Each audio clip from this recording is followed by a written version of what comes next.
Évangile, paix à tous.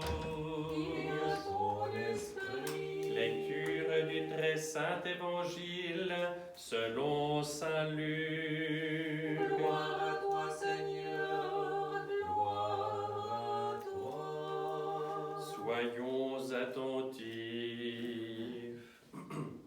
Le Seigneur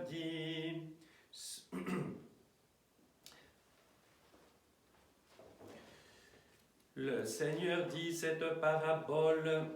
Deux hommes montèrent au temple pour prier. L'un était pharisien, l'autre publicain. Le pharisien à la tête haute priait ainsi en lui-même. Ô Dieu, je te rends grâce de ce que je ne suis pas comme le reste des hommes, qui sont rapaces, injustes, adultères, ou bien encore comme ce publicain. Je jeûne 2 fois par semaine, je donne la dîme de tous mes revenus. Le publicain, se tenant à distance, n'osait même pas lever les yeux vers le ciel, mais il se frappait la poitrine en disant « Ô Dieu, aie pitié de moi pécheur !» Je vous assure que ce dernier descendit chez lui justifier l'autre non. Quiconque s'exalte sera humilié, et quiconque s'humilie sera exalté. En ce temps-là, Jésus, descendant de la montagne avec ses apôtres, s'arrêta sur un plateau où se trouvait une foule nombreuse de ses disciples et une grande multitude de gens venus de toute la Judée et de Jérusalem et du littoral de Tyr et de Sidon pour l'entendre et se faire guérir de leurs maladies. Ceux que tourmentaient des esprits impurs étaient guéris eux aussi, et toute cette foule cherchait à le toucher, parce que de lui sortait une force qui les guérissait tous. Alors il leva les yeux sur ses disciples et dit, « Heureux vous les pauvres, car le royaume de Dieu est à vous. Heureux vous qui avez faim maintenant, car vous serez rassasiés. Heureux vous qui pleurez maintenant, car vous serez dans la joie. Heureux serez-vous si les hommes vous haïssent, s'ils vous frappent d'exclusion, et s'ils insultent et proscrivent votre nom comme infâme à cause du Fils de l'homme. Réjouissez-vous ce jour-là et tressaillez d'allégresse, car votre récompense sera grande dans les cieux. » Gloire à toi, Seigneur, gloire à toi.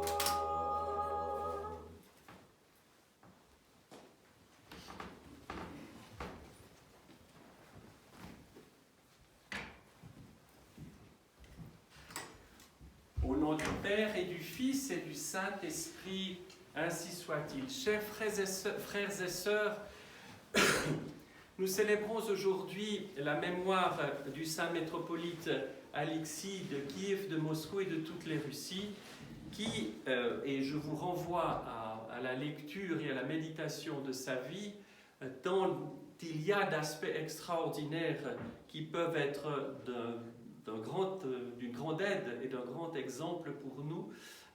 Et c'est un personnage qui a vécu à une période extrêmement troublée. Nous vivons une période extrêmement troublée et de tels exemples peuvent nous aider à cheminer.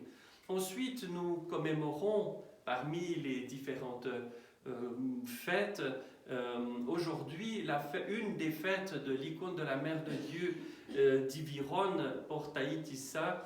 Et comme nous avons la grande grâce d'avoir une copie de cette icône dans cette église, eh bien, nous demandons tout particulièrement à la Toute Sainte de nous protéger, de nous guérir de nos maladies spirituelles, psychiques ou physiques, et d'intercéder auprès de son divin Fils pour que nous puissions, quand il voudra, le rencontrer en état de grâce dans la joie et la paix.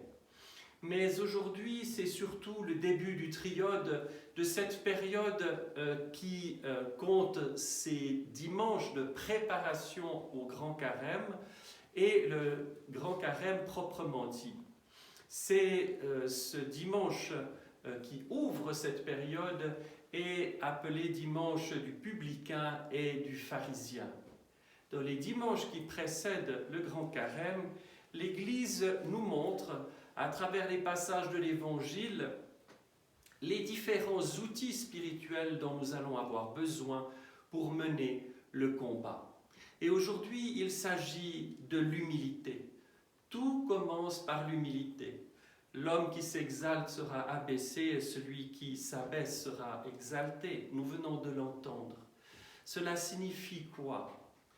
Lorsque nous regardons d'un peu plus près ce passage de l'Évangile, nous pourrions dire, dans une première réaction, « Ah, ce terrible pharisien, il est condamné, etc. » Et nous serions dans la même attitude qui est la sienne. Il se glorifie de ce qu'il a accompli. Le Seigneur ne condamne pas ce qu'il a accompli. Le Seigneur dit bien qu'il est venu accomplir la loi et ne pas l'abolir. Pourquoi? Parce que c'est Dieu qui a donné la loi à Moïse. Et le Christ est Dieu. Il ne peut pas abolir ce que lui-même a donné aux hommes. Mais la question n'est pas les bonnes œuvres réelles du pharisien, mais son attitude générale. Cette attitude d'autosuffisance et du jugement d'autrui. Cela dit, et entre parenthèses, nous ne savons pas ce qui va se passer dans la vie de cet homme, de ce pharisien.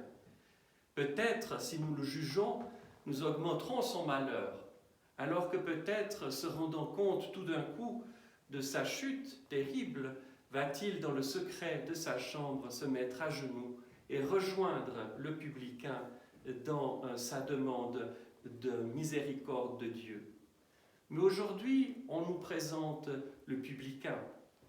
Le publicain, vous savez, c'est un terme vieilli, mais qui dit ce qu'il veut dire pour les gens d'autrefois. Un publicain, c'est un collecteur d'impôts.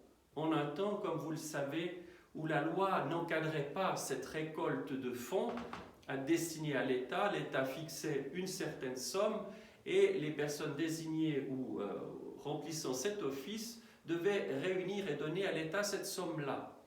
Mais on n'encadrait absolument pas la manière dont cela a été fait, comment le publicain allait récolter cet argent et s'il n'allait pas se servir au passage, ce qui était le cas. Et c'est pour ça que cette image est extraordinairement forte pour les gens du temps qui comprennent immédiatement ce que cela veut dire. Pour nous, il faut quelques explications. Donc le publicain est quelqu'un qui fait un métier, à cette époque-là, peu recommandable. C'est quelqu'un qui sans doute aime l'argent, comme nous avons vu avec Zachée, et qui profite de sa situation pour exercer son emprise sur les autres et s'enrichir. Donc sa situation et le simple fait d'évoquer cela nous montre quelqu'un qui est un grand pécheur. Mais il y a quelque chose au fond de son cœur qui le bouleverse. Nous ne savons pas les circonstances, c'est pas cela le sujet aujourd'hui, mais quoi qu'il en soit, il entre dans le temple et se cache presque de honte et il demande simplement pardon au Seigneur. Aie pitié de moi, Seigneur. Aie pitié de moi, pécheur. Et ce fameux Seigneur Jésus-Christ, Fils de Dieu, aie pitié du pécheur que je suis, c'est cela, cette prière-là que nous avons au cœur de notre vie spirituelle, que nous disons tant et tant de fois par jour, qui est pour que nous restions, nous nous maintenions dans cette attitude d'humilité. Il ne s'agit pas d'une fausse humilité. Le publicain n'a vraiment rien pour lui. Le pharisien peut jouer à l'humble, ce qu'il ne fait pas d'ailleurs. Le publicain, non. On pourrait presque se dire que les gens le voyant entrer dans le temple vont le chasser en disant « Que fais-tu là ?» Mais il a l'attitude juste. Chers frères et sœurs, par nous-mêmes, nous ne pouvons rien. Qu'est-ce qui a aiguillé ce retournement dans le cœur du publicain? C'est la grâce du Saint-Esprit. C'est le Saint-Esprit qui voit tout étant Dieu, qui a vu qu'il y avait quelque chose de bon dans le cœur de cet homme. Et soyons certains qu'il y a toujours quelque chose de bon dans le cœur de l'homme, de tout homme. Et voyant certaines dispositions peut-être chez lui, le Saint-Esprit, par petites touches, va réveiller cette âme.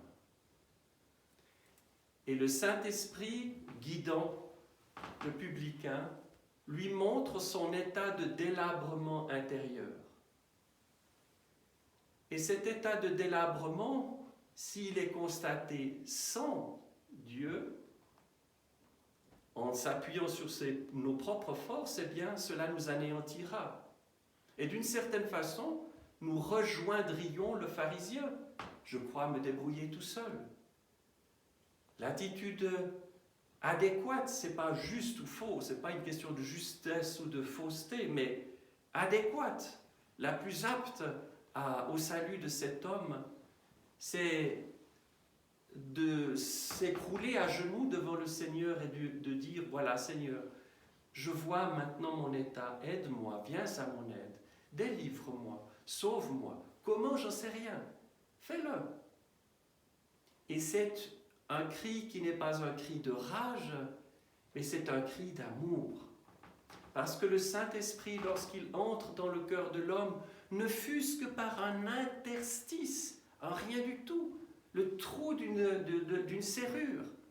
Quand le Saint-Esprit entre dans le cœur de l'homme, il commence par le réchauffer.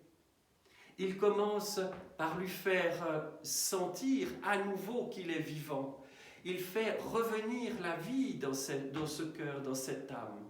Et à ce moment-là, l'amour brûlant du Christ entre en possession de ce cœur. Oui, chers frères et sœurs, nous sommes appelés à être des possédés, mais des possédés de Dieu, possédés par l'amour. L'amour céleste, pas l'amour de cette terre qui déçoit toujours. L'amour céleste. Chers frères et sœurs, le publicain a été saisi par le Saint-Esprit. Le publicain a été réchauffé par le Saint-Esprit. Le publicain a vu son cœur allumé d'un feu inextinguible, un feu qui ne détruit pas, si, il détruit les péchés, mais il est bienfaisant, il est vivifiant. Alors l'Église, en ce dimanche, nous donne le premier outil, l'humilité. Ne désespérons jamais de notre situation, ne désespérons pas et jamais des passions qui peuvent nous ronger, qui peuvent nous détruire, ou les terribles crimes peut-être que nous avons pu commettre. Ayons l'attitude du publicain, le grand pécheur qui se repent. Inspirons-nous du pharisien dans ce qu'il fait de bien, c'est l'accomplissement de la loi. Mais fuyons avec horreur l'autosatisfaction et le jugement d'autrui. En jugeant le pharisien, nous augmentons son malheur. Ayons pitié de lui. Prions pour qu'il devienne comme le publicain, que l'humilité envahisse son cœur et qu'il soit sauvé. Voilà, chers frères et sœurs, cet outil qui nous est présenté. Demandons l'aide des saints qui ont si bien vécu tout cela. Plaçons-nous sous le regard de la toute pure et entrons sans crainte, sans appréhension dans le grand carême, parce que ce sera une période de joie, une période de lumière et d'amour. Au nom du Père et du Fils et du Saint-Esprit, ainsi soit-il.